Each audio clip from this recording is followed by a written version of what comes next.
Hello, and thank you for joining me again today on the Finding Hope After Loss podcast. Don't forget to subscribe so you don't miss any future episodes. You can really help the show reach more loss and infertility families by taking a moment to leave a positive review or rating on Apple or Spotify. You can also check out more information about the episode in the show notes at journeyforjasmine.com. In this episode, Mel shares her journey through 8 miscarriages and her PCOS diagnosis. After years of going through recurrent loss and grief, she made the difficult decision to end her fertility journey and focus on healing. Hello, everyone. Today I am here with Mel. Mel, can you tell us a little about yourself? Sure. Hello, everybody. I'm Mel Clark. I live in New London, Ohio. It's about a town of 2,500 people, so it's rather small. I graduated from this town and moved away for a couple of years, and then me and my husband moved back last year just to enjoy the smaller vibe. It's a country setting. I grew up our school had take your tractor to school day and stuff, so that's the type of environment I live in. So I work from home. I work for a time tracking company out of Michigan. I'm the lead customer service rep, so I do all their emails, chats, and phone calls, so that keeps me busy during the day. I am an aunt to 2 beautiful young girls. They are both 11 right now. They're 10 months apart. So, Oh, wow. well, yeah, there's a time frame that they're both the same age. So the oldest will be turning 12 on Monday. So I Oh, actually just got wow. some presents sent to her from Amazon. So they're my world. I love being an aunt. I'm a huge animal lover as well. I'm a cat lady. I just adopted. Will be 9 weeks tomorrow, a kitten. Her Oh, mother was killed, unfortunately, and had to be weaned at 5 weeks old. So we oh. adopted her at 5 weeks, and she's been with us about 4 weeks now. She's crazy. So it's been like having a newborn. I have to get up in the middle of the night with her, and we have an 11-year-old cat that's not 100% on board yet, so we try to keep them separated. So it's nice I work from home. I can keep them under control all day, but it's definitely been an adjustment. So I bet, yeah. It's like, especially yes. having one who's older and then Oh one who's yeah. like very little. And Yeah. it's like, Yeah. We're just what kind are of you keep them doing? separated right now, not leave them by themselves and kind of have their own areas. But she's coming around a lot, so that makes me feel a lot better. So Oh, good. yeah. I was doing resin crafts for a while. I kind of fell off. I need to get back to that, but that's a hobby I enjoy. I like taking nature walks and taking photos in nature. And me and my husband are big concert lovers. We go to a festival. We've gone 4 years in a row. Our anniversary is in July. It's called the Incarceration Music and Tattoo Festival. It's at the Mansfield Reformatory, which is about 35 minutes south of us. I'm not sure if you've ever seen the movie Shawshank Redemption. Mhm. And that's where that was filmed. So they do Oh, like a cool. metal and rock concert every year. So we go to that. Other than that, I'm kind of a homebody. Just to like watch my shows and like I said, just try to get out and enjoy the weather and stuff. So Do you have a favorite yep. show that you're watching now? I'm actually in between. It's one of those where I need something right now and Yeah. I will start something and like watch like 2 minutes and then be like, no, that's not what I'm in the mood for. So Yeah. but I'm open to like anything. I'm a big reality TV fan, Mhm. so I watch all the Housewives and stuff on Bravo. So a lot of that stuff will be coming back soon. I just finished Animal Kingdom and I'm actually in the middle of the Married at First Sight season. So I've kind of yeah. been interested in that. I've never watched Yeah. it, but my Yeah. I've husband's not always really oh yeah. interested though. Mine says he's not, but then he'll get mad if I don't watch it with him. Right. Like he caught me watching an episode the other day. He's like, "What are you watching?" I'm like, "Married at First Sight." He's like, "What about me?" I'm like, he works a different shift than me too, so it's kind of hard for us to watch a lot of shows together. I'm like, "You have to let Right. me watch something." Like I can't Yeah. just sit here and do Yeah, nothing. for sure. So, Well, so do you mind sharing a little about your last story? sure, of course. So let's see here. We got married in 2014. We've been together since 2011. Soon as we got married, we stopped using any kind of precautions. We're ready to get pregnant. I've always had heavy cycles, like 7 to 10 days, sometimes 2 weeks at a time, extremely heavy clotting and cramping ever since I was a teenager. I always thought maybe I had endometriosis. All the doctors just always told me, you're fine, it's nothing. Birth control, you know how they do that. So as I gotten older, I still had no answers. Let's see, in 2017, I was turning 30 that year. So 2017, around Valentine's Day, I just felt weird. Something just felt different, and I knew it. Like, take a pregnancy test, take a pregnancy test. I've never had a positive one, so I was a bit nervous. it was instantly positive. So I was like, oh, okay, this is real. All the emotions start coming in, and you're excited, but also nervous and not sure. So the next day was Valentine's Day. So I was going to surprise my husband for his gift and give it to him. So I did that.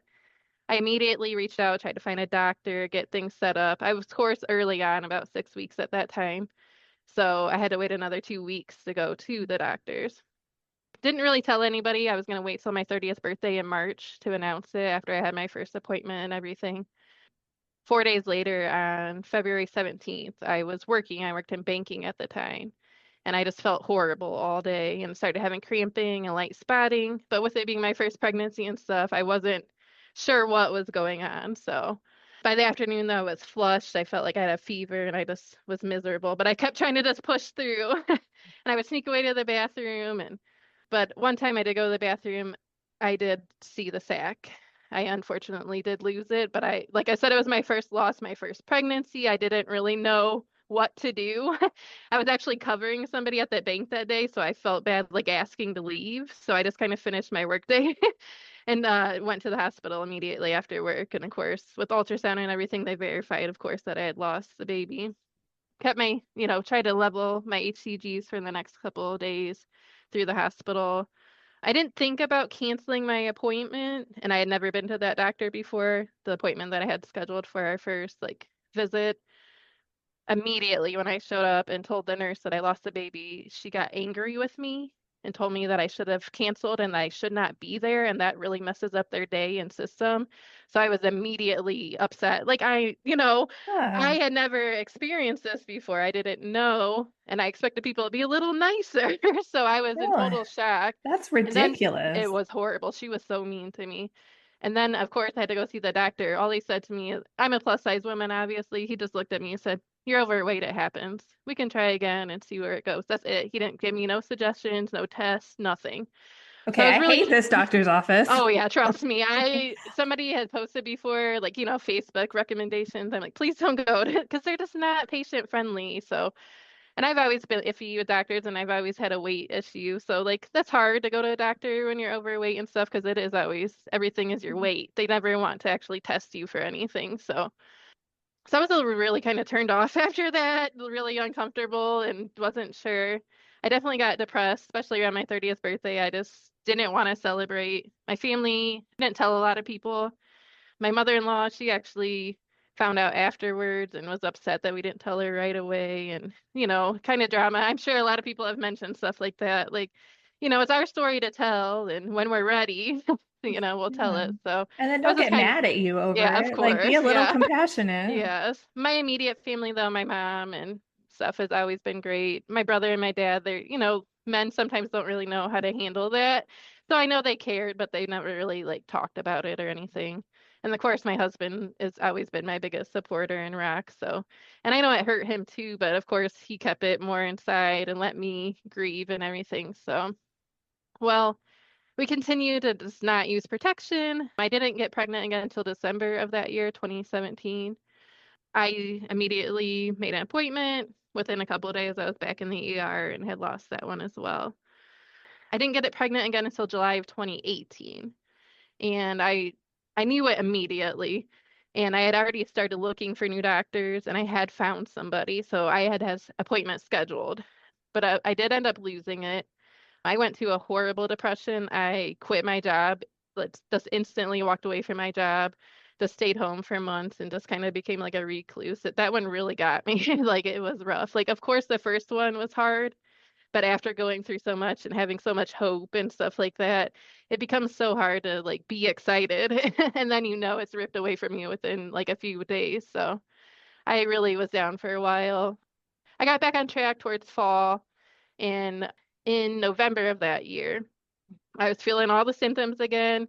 I was never super far along, but I started to have my weird pregnancy cravings and everything. Like I always wanted mashed potatoes and the white Gatorade every time I was pregnant. So I was like craving mashed potatoes. My husband looked at me. He's like, "You want mashed potatoes?" And I'm like, "Yeah." So of course we tested and it was instant. And I had been seeing that doctor then for a while, and he finally, the first time I ever went and saw him, which he's absolutely amazing. I recommend him to everyone. He took one look at me and said, "You have PCOS." He hadn't even run any tests or anything. Like I had the mark on the back of my neck, being a bigger woman, all the issues that I have. And then of course, he ran the whole panel of tests for me. So it did confirm I do have PCOS, and my body doesn't produce progesterone on its own.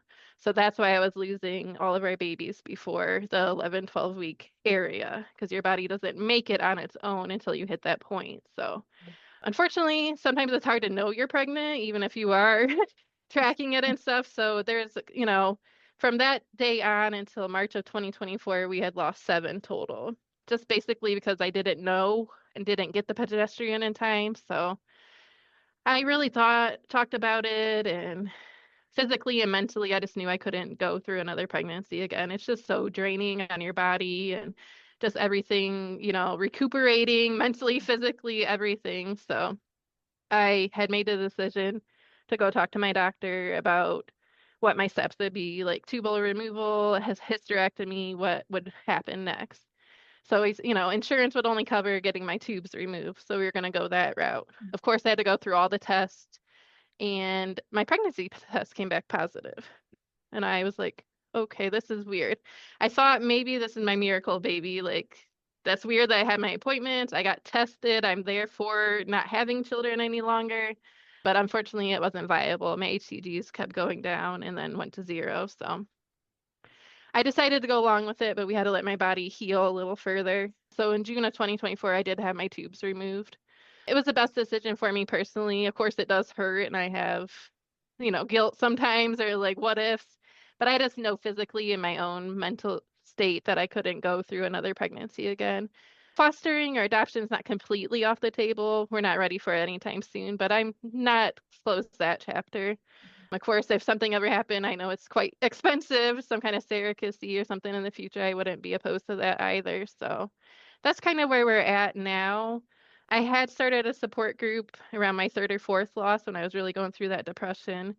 There just wasn't a lot of activity around here, but I did meet a lot of friends from all over the country, which I know you experienced too. It's nice for social media for that, where everybody can actually meet with somebody that understands what they're going through. So, because I know I would re-listen to your first episode today, kind of to refresh myself on your story. And like, that's the part that's hard, is it's so lonely. Like people can say they understand, but if they haven't went through it, they don't truly Right. understand. So I did that for a while. And like I said, I met women from all over the world and made some really good friends. I don't have my rainbow baby, but I view it as helping others and sharing my story is kind of my rainbow, and it's given me like some sunshine at the end there. I've had quite a few people reach out to me and tell me that my story has helped them. Me sharing and always being so open about it, it makes them feel comfortable, and I have truly helped them. So that always makes me feel good. So I think a lot of people think that all stories have to end in that rainbow baby. And, yeah, it's like I don't see it that way, but I know some people right. see it as like you're giving up, like if Yeah, you stop trying. But right. I think they don't understand the toll that Oh, many yeah, it losses really does. takes on you mentally, Yeah. physically, I mean, financially, if you have to Oh pay yeah. medical Oh bills, like yes, all for of it. sure. Yeah, and I experienced some of that too, is people like, wow, you're pregnant again, or you had another loss again. Like it's not your place to say that, and like you have no idea what we're actually going through. So yeah, it's hard to hear that and stuff. So but yeah, I like you said, the rainbow, you feel like it's the rainbow baby. As you know, I just did the skirt project and got my pictures. That whole week I felt weird, like I didn't deserve it. I felt like I shouldn't share my story. I was having some doubts on it. And I actually posted on social media, it's kind of like, hey, I'm feeling weird. If anybody has any advice or anything. And I had a couple of friends reach out to me and said, once again, how much I help them and how much they appreciate me sharing my story. And then it's an honor to everyone's babies and children to share my story. So that helped me. And when I got them done, I felt like a goddess and felt like one of the most beautiful women ever. My friend captured me perfectly, and it was beautiful. So I'm so glad I did do it and got to be part of it. But I definitely had some reservations about it. So Well, I'm really glad that you did decide to do it. And thank because you. I loved your pictures and I loved how Oh, you thank you. incorporated the pumpkins and yeah, Yes. Yeah, and fall is my again, favorite time of year too. yeah. And so, and of course, pregnancy and infant loss month is October. So my dad actually was kind and gathered up all those pumpkins for me. So he made sure I had eight Oh, to represent all of our babies. I call our babies the sweet pea babies. So that's my representation for them. So I love that. thank you.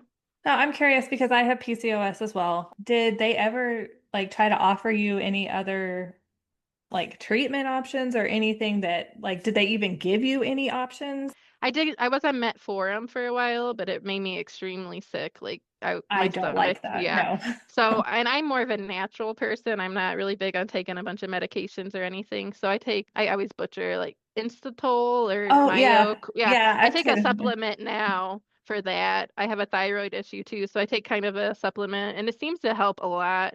Additionally, ever since I did have my tubes removed, my cycle's only 3 days and it's extremely light. Like it's so weird for me because I never had that in my life. Like I have horror stories from high school because my periods were always so strong, having accidents at school and not really, like I said, nobody would help me until I was almost 30 years old. So that was a lot of years of going through that. So that it actually has been I know that's not the story for everyone when they get their tubes removed. I've heard some, horror stories, but everybody's different. But like I said, mine doesn't last more than 3 days now, and it's so light that it's so strange to me. So I had to have some relief with that, and my supplements really do help a lot. So Well, I guess yeah, it's the upside of having it right. done. Yeah, I mean, Yeah, you got to yeah, take the small wins somewhere, right, for right? sure. Yeah, I was just happy that he listened. He's such a great doctor. One of my losses, I actually got hospitalized because my HCG levels were not going down. So they thought I was having ectopic pregnancy, so they had to keep me overnight. And he wasn't associated with that hospital.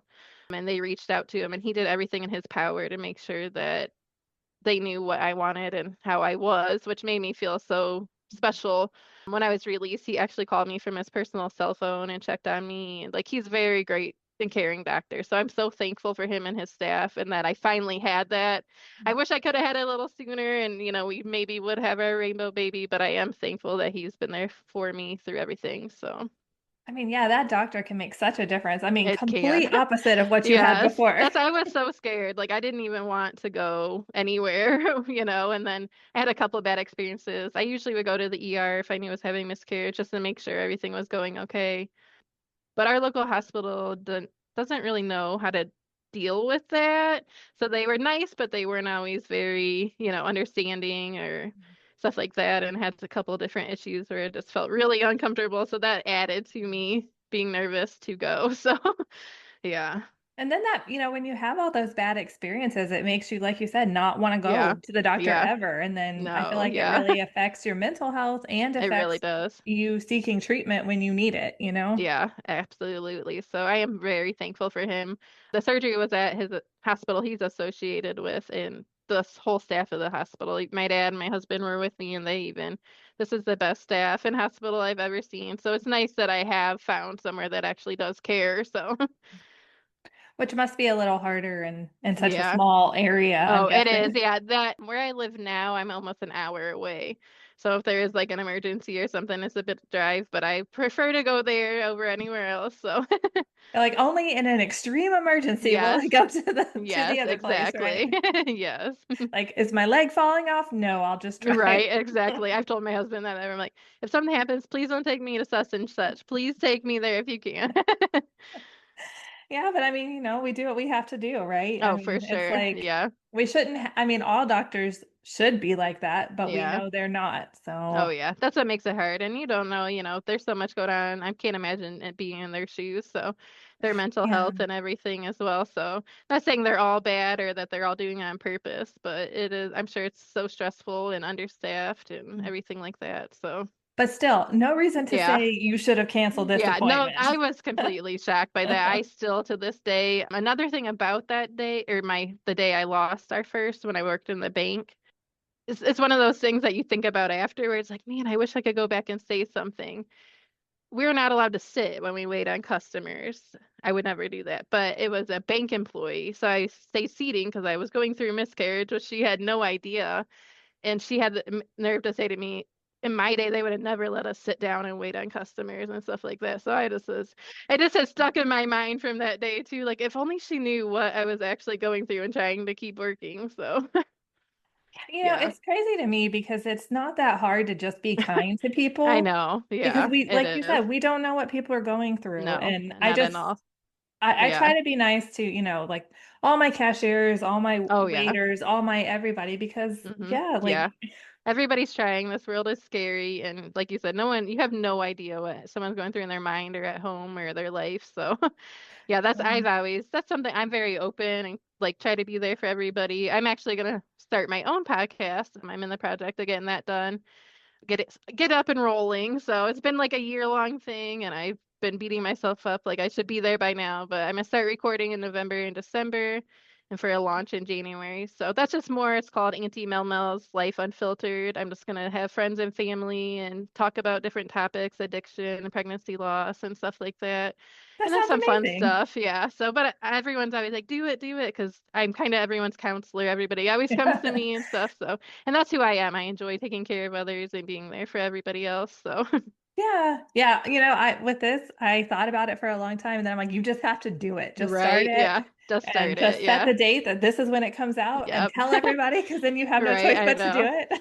Yeah, I've gotten all my equipment. I've like had my all my logos forever, and I have my socials and posts. But it's just getting started. Like you said, you just have to do it, and then it should be good. So, Yeah, yeah, as I've heard, like when you start, you're not great, but then you get better as you right, go, which yeah, I think and when I look back, I'm like, yeah, right. my first weren't that great. Oh yeah, I'm a big podcast listener, and that's a lot of them are in the beginning. They're not that great, but they grow, and that's how you learn and stuff. So, Yeah, a lot of the podcasts I listen to are like serial killer podcasts. So oh, me I'm too. Yeah, like, I'm in all the true crime ones, so like Morbid and all them. So, I'm like, oh why am yeah. I listening to this?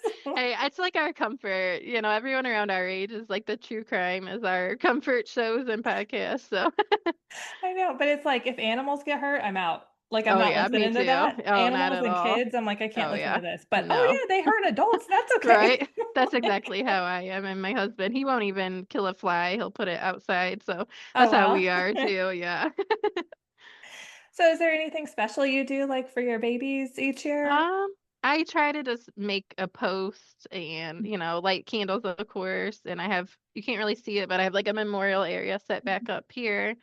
So I always post about them and I always just kind of try to remember them on the special dates. I know it sounds weird and I don't know if any other lost parents or moms feel this way, but after like that third loss and my final loss, the dates became kind of jumbled. I can't remember the exact dates anymore.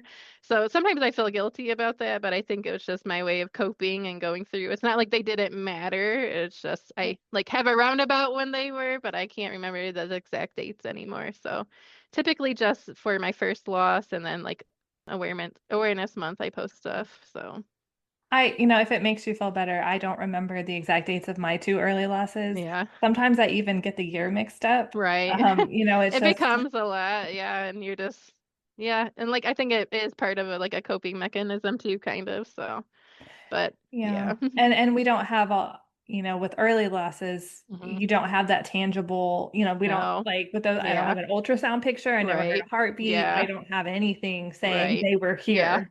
That's hard. That's the hard part about me is I never got to see a heartbeat. I never got to have an ultrasound photo. So it took me a long time to not feel like I was a mom, like, because I never got to see their sex or see them or hear a heartbeat or anything. But I know I am and that they were here and that they mattered. So, but it did take me a long time to get to that. And we all have our moments where I'm sure you have days where you feel that again. It never changes. Grief is always adjusting and going up and down. So, Did you ever have to deal with any like insensitive comments from people about them being early losses or just, oh yeah, things like I've that? heard that a lot. Like, at least it was early on, or at least you can get pregnant, all of those typical things. Like I said, my mother-in-law, like, why didn't you tell us? Stuff like that from people. I actually have a family member that I don't speak to anymore, kind of because of the situation. They lost a child when he was about 10 weeks old. He had a condition, he just didn't make it. They kind of count my losses like they don't matter and that I shouldn't post about my babies and that it's not important because it wasn't a physical child. So they've made me feel that way and stuff. And that's very hurtful. Oh. And it was, somebody that was really close to me my whole life. So that's hard. I have a friend that I don't speak to anymore for a lot of reasons, but partially was to do with my losses. she never understood, and she would always just make little comments. Oh, well, it will happen. Or, she always had kids, got pregnant on accident. Like, she never had any kind of issue. So she doesn't understand at all. For her third child, it was right after one of my losses, and she got very angry with me because I didn't want to go to the baby shower. So that became a big riff with us. She's like, I can't understand why you can't be here for me. Like, she Like, never well, took you're not my being here feelings for into me. account. Yeah. So that was kind of the icing on the cake. Like, I'm sorry, but I know we have our different experiences, but if you can't show any kind of compassion or anything, like, just not good. So that was hard. I've had stuff like that. It's hard sometimes when people announce still, even to this day, or somebody that may not want children and just keeps having stuff like that. It's just like, Yeah. why not me? Me and my husband would be Yeah. wonderful parents. So I have a friend that she has endometriosis, and she was lucky. Someone we know had like some addiction issues and stuff like that, and she actually gave her baby, let her adopt it, and that was her miracle baby. So there's some stories like that around me that give me a lot of hope. And she's always been somebody that's checked in on me. She went to New Orleans and actually came back with like a little token that I was supposed to put by my bed that was supposed to help with pregnancy. And then you're supposed to put a picture on it when the baby is born. So I have a picture that someone painted me of my sweet pea babies that I keep on Aw, that. So I love that. That's so yeah. special. Yeah. So I mean, there's different ways you can be a mom. I'm always been everybody's kind of mom person. Like I said, everybody comes to me for things, and that's one reason I'm starting my Auntie Mel Mel, because I'm like everybody's aunt, and like I'm open and don't judge people and just let everybody be real and tell their stories. And I think that's helped me a lot. So I know you mentioned it a little, but is there a different kind of grief that came along with, making the decision that you weren't going to try again? yeah, there was. It was hard. I still debated for a while, like up until my appointment. It kind of was crappy that I had time in between because you second guess like everything. Like, should I do this? It's not reversible. Like, should I just keep trying? But I knew that it was the best decision for me. I spoke to my husband about it a lot, and I just knew I physically could not go through that anymore. But even after 1 year mark, I had a moment of being down about it. I still have never regretted it, but I definitely have my moments of like it's finalized. Like I could never have natural children. But honestly, at this point, I'll be 39 in March. My husband will be 43. And just everything that my body and mind has went through, I just know I could physically never try in my physical body again. So Right. Quick, when's your birthday? March 12th. Oh, mine's March 29th, and I'll Oh, also be nice. 39. So, Oh, nice. That's awesome. That's perfect. Yeah, I yeah. have a lot of March family members. My mom, she actually went in labor with me on her birthday. She's March 9th. She was in Oh, labor with wow. me for 72 hours. I was Oh, wow. born right after midnight on the 12th. So, And and you then my almost dad shared a is birthday also with in March. Jasmine because she's the Yeah. 11th. Oh, yes. And my dad's the 21st. And Oh, then we wow. always say it's funny because my mom, my dad, and me are all in March. And then I have a younger brother. He's all the way in November, but it's November 12th. So March 12th, Oh, November yeah. 12th. So we kind of have a connection. So That's pretty cool. My family is yeah. all like August. We have all these Oh, nice. August birthdays, and I'm like Right. alone over here in March. That's funny. That's like I said, my niece, my youngest, she turned 11 September 2nd. And then, like I said, the oldest is November 3rd. She'll be 12. And they're sisters. So they're the Irish twins. I'm so Yeah. happy and thankful for them. My brother has always been great at including me. I've helped raise them since they were born. I would go once or twice a week to help with them. And they've had sleepovers with me. I've got to watch them grow into young women. So that helps a lot. My friends have always been big on including me and with their children as well. So long before I even dealt with any of this, I was helping take care of babies. I was a babysitter my whole life. Like I've always loved children. That's why it was so hard to is my biggest goal in life was to be a mom and a wife. So that part has always been hard. Like, why did I never get my biggest goal? So, but I must be here for some other reasons. And like I said, it does help a lot. And that's why I am so thankful for like people like you. And even when I was trying to do support group, like everyone is pretty open with each other and honest and reaches out. And I always encourage people to do that because you find a lot of strength in other people and it really helps, especially when people tell you your story helped them and help you sharing and being so open and helps because it is taboo still when it shouldn't be. And that's how I always gear my posts like you have posted like sorry it makes you uncomfortable, it's my life and my story, like you shouldn't There's so much stuff in the world that this should not cause people to be so uncomfortable and so upset. So, Yeah, it really shouldn't. I mean, especially because no. so many of us go through it and Yeah. then we're just what, not supposed to talk about it, just Right. like suffer in Yeah. silence. Like, I do have some friends that have gone through and they don't share, but that's their own. I would never push that on them. Like yeah. everybody heals their own way. So if that's how they feel comfortable and it makes them, be able to cope, then that's understandable. But I do let them know I'm here if they ever do want to talk about it or anything. So Yeah, I definitely understand that. I think it's more just having the option to talk about it if you right. want to. Yes. And if you don't, Yeah. cool. But like Right. everyone should be able to if they want to, Yeah, right? for sure. And it's also finding your people too. Like I joined an in-person one and I didn't feel comfortable. I went to one or two and I just ended up not even going anymore. It's just finding the right people that understand is hard sometimes too. So, Yeah. And now, I yeah. mean, let's see, it's been 7 years since we lost Jasmine. And even then, I mean, there was starting to be more stuff, but there Hmm. still wasn't a lot of like, Yeah. none of these online groups like Oh were yeah. moms and all I that. And now know. they're like everywhere. Yeah. Yeah, I didn't even know where to start. Like, yeah, it was 2017, so over 8 years. And yeah, I didn't know either. That's why I said after my third or fourth, I started my own. So, and if Yeah. anybody listened, they did. I didn't care. I was just, it was more for me, like journaling almost. That's how I feel it because I did blogs and would post and stuff. So, So have you always kind of shared about your story, or was there a turning point for when you um, started, or? at the beginning, I really didn't. It was so new to me. And as you know, I had a horrible experience at the doctor. So I was so nervous to talk to anybody about it. And turning 30 is always a milestone. And it was right in the middle of that. So we really didn't tell anybody for a long time. I didn't even really share publicly about my first or second loss. It was after that third loss that I finally told my story and was comfortable sharing everything. So Yeah. which helped with, like I said, I went through a deep depression. Just, up and quit my job. Just it totally changed my life, but I couldn't function anymore. It was one of those rock bottom moments. So I needed that time to just kind of rebuild. And that's when I started my journaling and everything, and that truly helped a lot. So Did it help too having the job change? yeah, it did. There was a lot. I mean, it wasn't just like, oh, I love my job, I just quit. There were things, that about that job that made me uncomfortable too. So it was just Yeah. everything. Yeah. So no, especially working from home.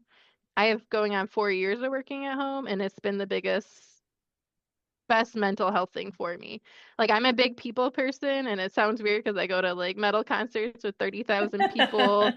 I work in customer service, I have my whole life, but I'm not a people person. It sounds so weird because like I am, but I just don't socially like, being Yeah. waiting on customers in person and stuff like that. I just became too much for me, the social anxiety of it all. So I still am customer service, but being at home has been wonders for me. My mental health has improved greatly. It's nice for me. I like to be the wifey and do things at home, so it's nice I can do stuff while I'm working and stuff too. So You get to hang with the cats. yeah, actually, this one just Oh popped my up. So goodness. yeah, You are that's so Jade. adorable. Yeah, she is a She's like, what stinker. the heck is this?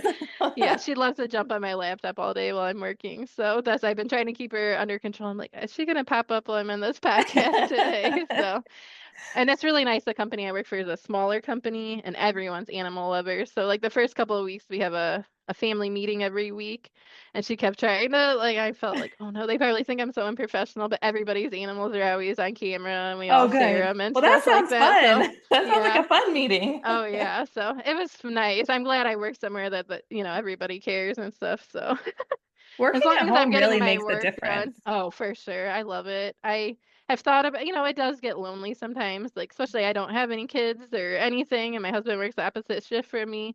But overall, I love it. Like there's just too many factors on the pro side of working from home. So, It's funny that you say that because I'm not really a people person either. Like I like right. this is fine, Yeah. or but like I dread phone calls. I don't Oh want to yeah. call I people. still Please do don't not like make to. me call people. Yeah, I know. Me too.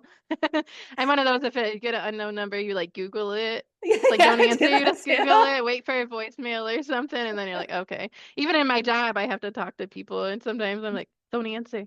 Don't answer. I don't want you to I know. answer. But if I answer the phone, if they call in, I'm fine. It's the making the phone call. Yeah, there's something weird about it. I don't Yeah, know. it And is. it's like, Yeah. I think it's because part of it's like, I don't know what to expect. I don't know what they're Right. gonna Yeah. say. I don't, Exactly. so Yeah. it's Oh just, yeah. it's weird. Yeah, this has helped a lot though, and When I was younger, I was really, really shy and stuff like that. But I have learned over the years that I like doing, podcasts. I like telling my story. I like helping others and being there for people. So I thought in a different world, I probably would have been a counselor of some sort, but I am where I am right now. So, Yeah, my mom, she actually is a counselor, and oh, okay, awesome. she has that happen to her where everyone like comes up Oh, and yeah. tells her like their life Yeah. story, and Oh, she's like, yeah. Yeah. Kids, strangers, everybody is always comfortable with me. So, yeah, it's a good thing to have. But yeah, sometimes they're like, you're like, okay. wait, I just said hi. I didn't need this Right. whole Yeah. like 20-minute story. Right. Exactly. But that's why I want to do my podcast too, just let people get their stuff out there and, you know, be real and honest. So, Yeah, that's what I like. I like listening to that kind of stuff. I yeah, mean, me too. I don't like I mean, I don't, for lack of a better word, like polished, like Yeah, I get what you're heavily saying. edited Yeah, things. it's more authentic. I love that too. Yeah. Like some people are like, "Oh my God, they kept that or they said that or did that." Like I love just banter. I'd rather listen to somebody just hang out and talk. Like that's Yeah. real. I know, So, because then it makes you not feel crazy, like talking about exactly. being scared to make phone calls, Right, Like, exactly. Yes. so I know you said like finding support was super helpful for you. Was there anything else that helped you get through your grief? Working out helps. Like I love taking nature walks and being in nature or being by the water. Anytime I'm feeling really down or something, I go sit by the water, take a walk, and that always helps me feel grounded and feel more secure and more happy and, back on track. So, nature, I know that sounds silly. Some people may not think, but if you're really feeling, down and you've tried everything, like get out and get some fresh air, go in the forest or, and I've seen where a lot of therapies and different things people go scream, go outside and just like have at it and just, let it all out. So that helps too, I think, like a rage room or something like that. Like I've known a lot of people use that type of stuff for their grief, and I think that's helpful too. So I really wanted to do one of those. I don't know if there's yeah, one like anywhere near me, but it sounds right. really like Yeah, healing. Like just go break some yeah. stuff, There's been quite a few, but they've like disappeared because I haven't officially got to go either. But every time I find one, it's not in business very Oh, long. no. So I'm really surprised. I would think that that would yeah, be like a popular thing right. for people to Yeah. go do. But I would have to go like towards Cleveland or something or Columbus. So there's probably some more that way. So, but I'm Is kind of that like I like said, a long distance from you? about an hour is Oh, Cleveland, Columbus about 2.5. So it's not okay. too So bad. like So not too far, but far. yeah, Far yeah. enough. Far for just one activity, like if it was a Yeah. weekend thing or something. Yeah, Yeah, that makes sense. right. So is there anything else that you'd like to share or add? Not really. I really do appreciate you having me as a guest. And like I said, being able to wear the skirt, like I said, I had some reservations, but I'm really thankful I did it. And I was really honored to be part of that. I shared on socials, what you do and how everybody, all over the world has gotten to wear the skirts and how special that is. And everybody is really thinks that's really special. And let me Oh, know that they, were happy that I got chosen for that and that I deserved it and stuff. So that made me feel really good. And yeah, I just hope that everyone, if you need somebody, reach out. All of us understand we're not alone. And I hope that for everybody that they feel like they can talk to somebody. And like I said, I'm so thankful for like you doing your podcast and your group and your Instagram and everything. So I didn't keep mine up, but I still share and I share on my podcast about my loss and stuff like that too. So yeah, thank you so much for being part of it and for coming on and sharing of today. And course. I'll definitely be excited to listen when your podcast comes out. Yes, I'll let you know. Thank you so much, Mel, for sharing your story with us. Don't forget to subscribe so you don't miss any future episodes. If you like the show, please leave a positive review or rating on Apple or Spotify. It only takes a moment and really helps the show reach more loss and infertility families. Thank you so much for tuning in, and remember, we are all in this together.